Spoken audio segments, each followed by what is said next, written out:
محترم ناظرین، السلام علیکم ورحمۃ اللہ وبرکاتہ۔ دینی مسائل رضا ٹوڈے میں آپ کا استقبال ہے۔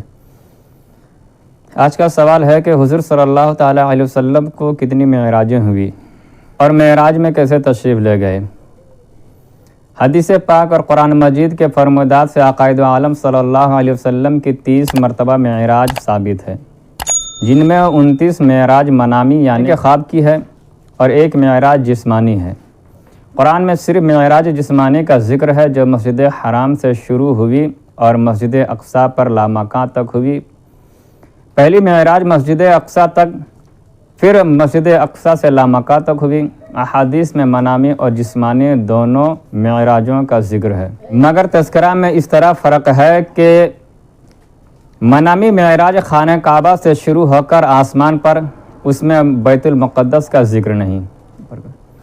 جسمانی معراج حضرت ام ہانی بنت ابو طالب کے گھر سے شروع ہو کر تحت الثری، عالم برزخ، عالم دوزخ کا معائنہ فرماتے ہوئے بیت المقدس، پھر آسمان اور لامکان تک۔ دوسرا فرق یہ ہے کہ بقول اکثر علماء معراج منامی میں سینہ چاک ہونے اور آب زمزم، آب کوثر سے دھلنے کا واقعہ پیش ہوا، نہ کہ معراج جسمانی میں، کیونکہ جسمانی طور پر تو زمانہ بچپن میں حضرت حلیمہ سعدیہ کی وادی میں سینہ فیض گنجینہ کا شق ہونے کا واقعہ ہو چکا، اب بار بار دھونے کا کیا مطلب؟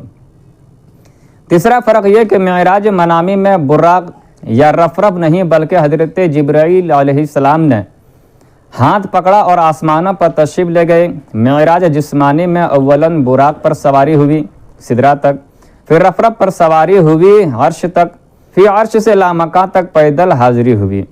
معراج جسمانی میں 3 قوتوں کا اظہار ہوا۔ براق وہ چوپایا ہے جو صرف انبیاء کرام کے لیے اللہ تعالیٰ نے پیدا فرمایا ہے۔ نبی کریم نے مسجد اقصیٰ میں انبیاء کی امامت فرمائی اور بیت المعمور پہنچ کر ملائکہ کو وتر کی جماعت کرائی، اور آذان دونوں جگہ حضرت جبرائیل علیہ السلام نے ادا فرمائی۔ پھر سدرہ پہنچے۔ اصل معراج اب شروع ہونے والی ہے، کیونکہ معراج مصدر میمی ہے، عروجن کا بمعنی خود چڑھنا، پیدل جانا ہے۔ یہاں مقام عجز ہے، راز و نیاز ہے، یہ فاصلہ زیادہ ہے۔